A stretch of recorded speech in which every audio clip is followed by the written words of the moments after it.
লালন শাহের মাজারে চলে গেলাম, যেখানে লালনের ভক্তদের মেলা বসেছে।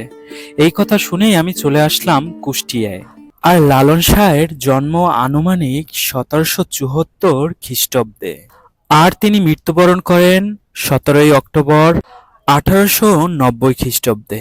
আর তিনি ছিলেন একজন মরমী সাধক, দার্শনিক ও বাউল গানের গুরু। লালন শাহের সব থেকে জনপ্রিয় গানগুলো হলো খাঁচার ভিতরে অচিন পাখি, কেমনে আসে যায়। লালনের চোখে কোনো ধর্মবিভেদ ছিল না। সে হিন্দু না মুসলিম সে এটা জানতো না। সে একটা কথাই জানতো, সে হলো মানুষ, আর মানুষের উপরে আর কিচ্ছু নাই। সে এটাই বলে যেত তাদের ভক্তদের।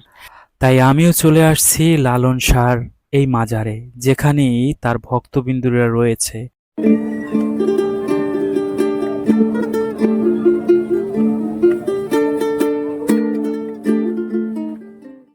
আর লালনের মেলায় দিনের বেলায় তাদের ভক্তবন্ধুদের কম দেখা যায়।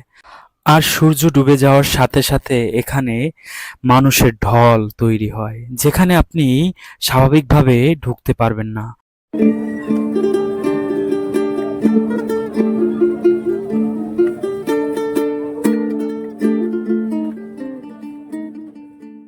ভিডিও চিত্র দেখে অবশ্যই আপনারা বুঝতে পেরেছেন কি পরিমাণের লোক হয়েছে।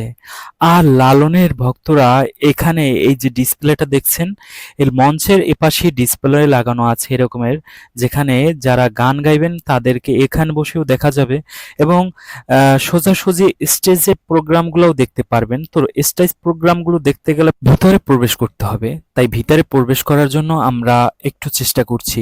চলুন।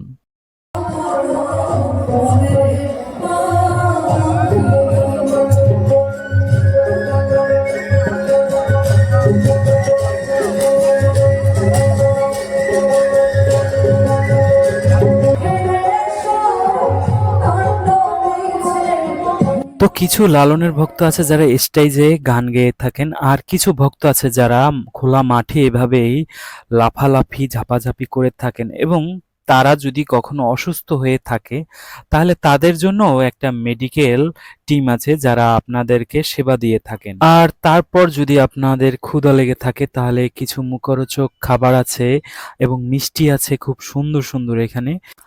আর যখনই মিষ্টি কিনবেন অথবা কোনো কিছু খাওয়ার চেষ্টা করবেন, অবশ্যই দরদাম করে নিবেন, কারণ আপনি অপরিচিত জায়গায় যখনই খাবেন এ ধরনের কাজ করতে হবে, নয়তো আপনি বিপদে পড়ে যেতে পারেন। আর লালনের মেলায় আসলে আপনি যদি একতারা হাতে না নিয়ে ঘুরতে পারেন তাহলে লালনের মেলায় আপনি কেনই বা আসলেন। তাই দোকানিরা আপনাদেরকে উদ্দেশ্য করে এখানে আপনাদের পছন্দ মতন ঢোল, একতারা এবং খঞ্জনা সাজিয়ে রেখেছে আপনাদেরই জন্য।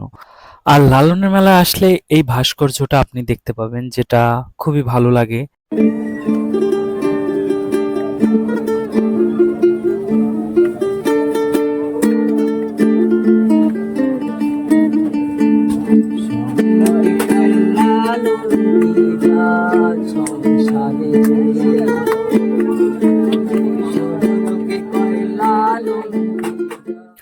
লালনের মেলা থেকে এবার বিদায় নিচ্ছি।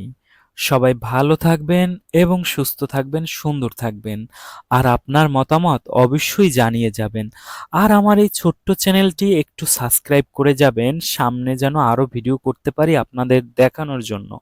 তাই আজকের মতন বিদায় নিচ্ছি। ভালো থাকবেন। ধন্যবাদ।